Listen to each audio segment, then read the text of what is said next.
अस्सलामुअलैकुम नाज़रीन, मैं हूं डॉक्टर फ़िज़ा अकबर खान और मैं हूं पाकिस्तान टेक्निक। जब तक ईमान का जज्बा नहीं आएगा भाई, आप जंग नहीं जीत सकते। नाकाबंदी हो गई पूरे के पूरे गाजा पट्टी की, ना पानी जा रहा है ना बिजली जा रही है, हवा के अलावा कुछ नहीं जा रहा वहां पे।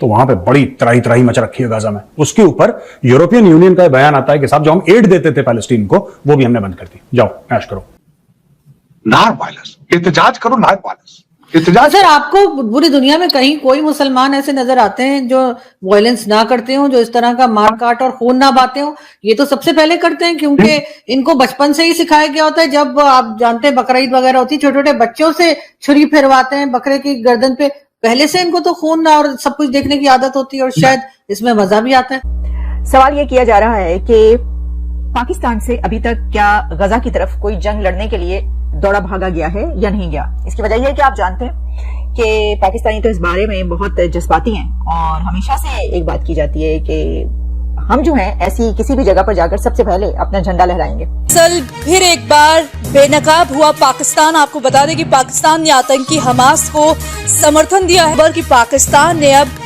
हमास का साथ देते हुए कई सारी बातें कही हैं।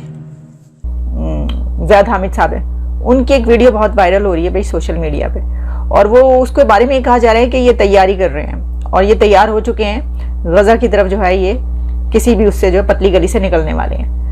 तो तैयारी देख लीजिए आप।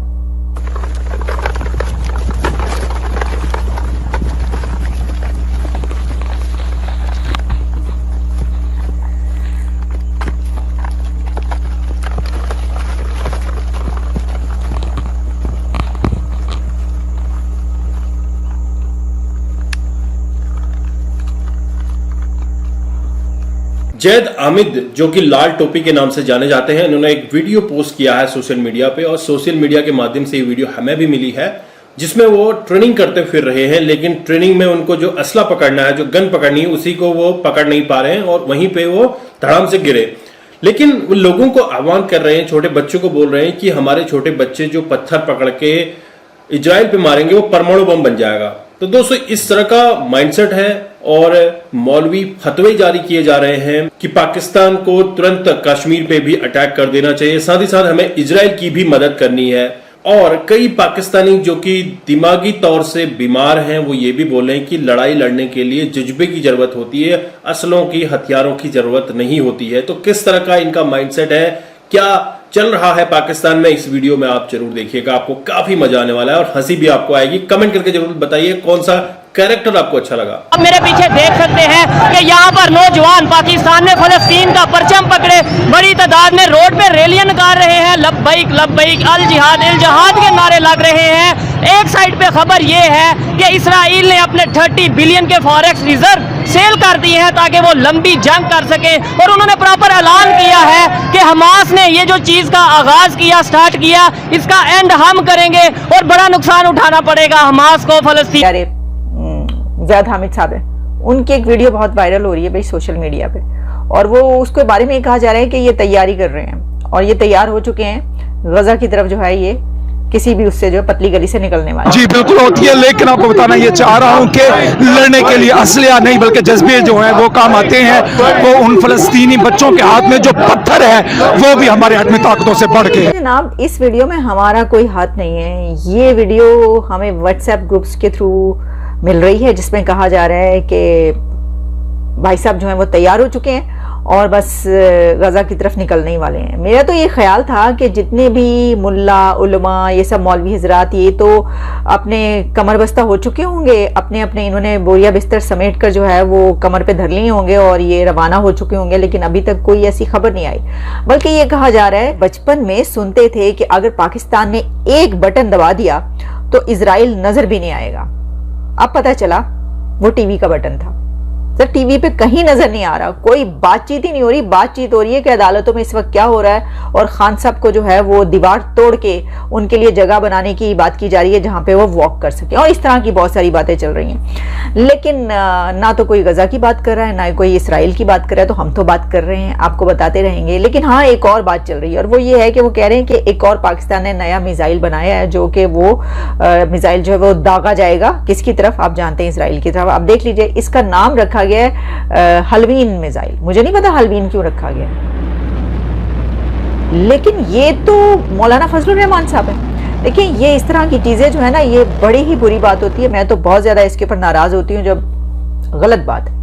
देखिए इज्जत करनी चाहिए, आपको एहतराम करना चाहिए। मौलाना साहब जो है वो ऐसे ही, कोई नहीं हलवा बलवे की तो चलें, कोई बात नहीं, हलवा खा के वैसे ही सब मिसाइल बन जाते हैं, लेकिन कोई बात नहीं। अच्छा देखिए ये जो बात हो रही है ना ज़ियाद हामिद साहब की, तो वो क्या कहेंगे? वो कहेंगे कि देखो, वैसे मैं तो कहती हूँ देखिए वो इस उम्र में भी अब उनका जज्बा, ताकत और देखे तो सही कितनी जो है वो तनदही के साथ कितने एक्टिव है। अल्लाह ताला हमास को अपने गैब के खजानों से जरूर फतह याब करेगा। ठीक है, इधर दो चीजें हैं। आपने बोला कि भाई हमास को फतह याब करेगा, इसराइल का बेरागर्द करेगा। सिर्फ दुआ कर देने से या इस तरीके से करने से तो जंगें नहीं लड़ी जाती। बिल्कुल जंगें लड़ी जाती हैं टेक्नोलॉजी से। आज के दौर पे, खास तौर पे अगर बात करें, इकोनॉमी से जंगें लड़ी जाती हैं। क्या कहेंगे इस टाइम पे 30 बिलियन के फॉरेक्स रिजर्व जो इसराइल ने सेल किए हैं, और उन्होंने ये ऐलान किया है कि भाई हम लंबी जंग के लिए तैयार हैं। और ये क्या फलस्तीन की बात करें या हमास की बात करें, उतनी इकोनॉमी उनके पास है कि वो इस तरह से इसराइल का मुकाबला कर सकें, या फिर जैसे सुपर पावर अमेरिका साथ दे रही है मुकाबला कर सकें? देखें गज़वा बदर की आप हिस्ट्री ले लें, 313 सहाबा कराम थे। आपने मुझे पूछा है कि आप तकनीकों को मानते हैं। मेरा अपना दिमाग है, मैं तकनीकों को नहीं मानता। जब तक मुसलमानों के अंदर जितनी मर्जी तकनीक हो जाए, अब थोड़ी तकनीक है पाकिस्तान के पास। अच्छा, हमारा पूरा मुल्क खामोश है। कहाँ गई तकनीक? जब तक ईमान का जज्बा नहीं आएगा भाई, आप जंग नहीं जीत सकते। वो 313 दे साहबा कराम जिन्होंने कुफर का बेड़ा गर्क कर दिया था, इंशाअल्लाह इस दफा फिर तारीख अपना आप दोहराएगी अल्लाह के हुक्म से। ये मुट्ठी भर, ये जो मुट्ठी भर मुसलमान हैं, अल्लाह की मेहरबानी से अब अल्लाह टेक्नोलॉजी भी दे देगा। जब जज्बा सच्चा हो, लगन हो, तो अल्लाह की जात अपनी गैब से मदद फरमाती है। एक चीज ये भी कही कि अगर मुसलमान यूनाइटेड हो जाए, इकट्ठे हो जाए, तो इसका मतलब अभी दुनिया के मुसलमान इकट्ठे नहीं नजर आ रहे। अभी तो इकट्ठे नहीं है। आरसू, मैं उन लोगों में मैं शामिल नहीं हूं। सबसे बड़ी बात तो ये है, क्योंकि मेरा तो खैर उस चीज पे भी मैं जो मैं वही बात कर रहा था कि मैं कहता हूं इस्लाम के स्पिरिट ऑफ फिलॉसफी को समझो बजाय रिचुअल के। कुर्बानी का मकसद बकरे काटना नहीं है। कुर्बानी का मकसद यह था कि अपनी कीमती तरीन चीज जो है वो उसकी राह में आप दे दो। अब मुझे ये बताएं, अगर कोई हार्ट का मरीज है, उसको कहेंगे बोटियां लो आप खाओ। अगर किसी के पास किताबें नहीं है तो को बोटियां ले लो। किसी को कपड़े नहीं है तो को बोटियां ले लो। तो क्या ये यार किसका मजाक, किस तरह का क्या कर रहे हो यार? लोगों को खाने को कुछ दो, लोगों को दवाइयां दो, लोगों को किताबें दो। और मैं उस घर से मेरा प्राइड है, मेरे वालिद साहब वकील थे, 1958 में लॉ स्कूल गए थे। वो बकरे नहीं करते थे, ईदी ट्रस्ट को पैसे देते थे। मैं बचपन से छोटा होता था तो मेरे वालिद साहब कहते बकरा नहीं करना बेटा, हमने जाके ईदी ट्रस्ट को बकरे के पैसे दे दिए ताकि वो लोगों को दवाइयां दे सके, खाना दे सके, किताबें दे सके, कपड़े दे सके। यही तो एक मेरा अलमिया है। मैं यही तो मेरा चैलेंज ये है आरज़ू कि मैं अपने मुसलमान भाइयों को बताऊं यार कि ये देखो दुनिया 21st सेंचुरी में यार अब वो काम नहीं है। अब रोजा रखना, कहते हैं सफर में रोजा माफ है। एयर कंडीशन घरों में बैठते हैं, एयर कंडीशन जहाजों में सफर करते हैं, रोजा किस तरह माफ है भाई? मिडल ईस्ट देख रहे हैं, जिनको सारे अरबी जानते हैं, सारे कुरान की जबान को जानते हैं, रमजान के अंदर दुकानें दिन को बंद करके इंडियन मूवी देखते हैं, रात को दुकानें खोल लेते हैं। ये रमजान है। तो दोस्तों आपने देखा कि पाकिस्तान में जो जहनी तौर पे बीमार अवाम है वो इकट्ठा होकर इस सपोर्ट में उतर आई है। और ये कहा जा रहा है कि अगर हमास हार गया तो पाकिस्तान इजराइल पे अटैक करेगा, और पाकिस्तानी अवाम इसके लिए तैयार है। सर पे कफन बांध के वो इजराइल को पीटने में लगी हुई है। इजराइल मुर्दाबाद के नारे लग रहे हैं। लेकिन क्या पाकिस्तानी निहत्थे, भूखे, नंगे ये लोग इजराइल के साथ कंपीट कर पाएंगे? सबसे पहले तो लाल टोपी की बात कर लेते हैं। लाल टोपी जो खुद गन नहीं पकड़ पा रहा, इस बुढ़ापे में उसको अभी जिहाद करना है। मुंह में दांत नहीं, पेट में आंत नहीं, फिर भी उसे जिहाद करना है। और जो जनरेशन आने वाली है पाकिस्तान की, उसको भी भड़का रहा है। छोटे बच्चों को उसने इकट्ठा होने को कहा है। और पत्थरबाजी का जो ट्रेडिशन है वो पैलेस्टीनियन ने ही स्टार्ट किया था। इसके बाद ये पाकिस्तान होता हुआ हमारे कश्मीर तक भी पहुंचा। लेकिन क्या ये छोटे बच्चे जो कि पत्थर उठाकर इजराइल पे मारेंगे, ये सीधा इनके मुंह पे नहीं पड़ने वाला है, या फिर ये जाकर सीधा इजराइल में गिरेगा और परमाणु बम की शक्ल ले लेगा? ऐसे तो जाहिलों के माइंडसेट हैं। और मौलवी फतवे जारी किए जा रहे हैं, इकट्ठे हो जाइए, हमें इजराइल के खिलाफ लड़ाई करनी है, जैसे कि पाकिस्तान पे इजराइल ने अटैक कर दिया। तो दोस्तों यहाँ पे आप देख रहे हैं कि किस तरह के माइंडसेट पाकिस्तान में है, किस तरह के जाहिल गवार लोग पाकिस्तान में भरे पड़े हैं, जो सिर्फ अपने मुस्लिमों की सपोर्ट के लिए आ रहे हैं। आपने देखा किस तरह से इजराइल में इन दहशतगर्दों ने विमेंस को रेप करके, छोटी बच्चियों को रेप करके और इनको नंगा करके सड़कों पे घुमा रहे हैं, उनके वीडियोस ऑनलाइन प्लेटफॉर्म पे पोस्ट कर रहे हैं। हालांकि अभी इनका खाना पानी, इनका राशन सब बंद हो चुका है।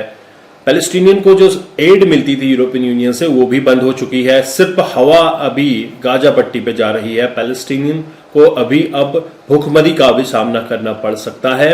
जहां पे ये जिहाद की बात करते थे, हमास के लड़ाके जब जिहाद की बात करते हैं तो उनके लिए एक प्रॉपर सप्लाई का होना भी जरूरी है। पेट्रोल बंद कर दिया गया है, राशन बंद कर दिया गया है, हर तरह की सप्लाई आज की डेट में पैलेस्टीनियन और गाजा पट्टी पे नजर नहीं आ रही है। सारे ट्रांसपोर्ट बंद है और ऐसे में अगर ये लड़ाई थोड़ी और लंबी छिड़ी तो भूखमरी के आसार देखने को मिल सकते हैं।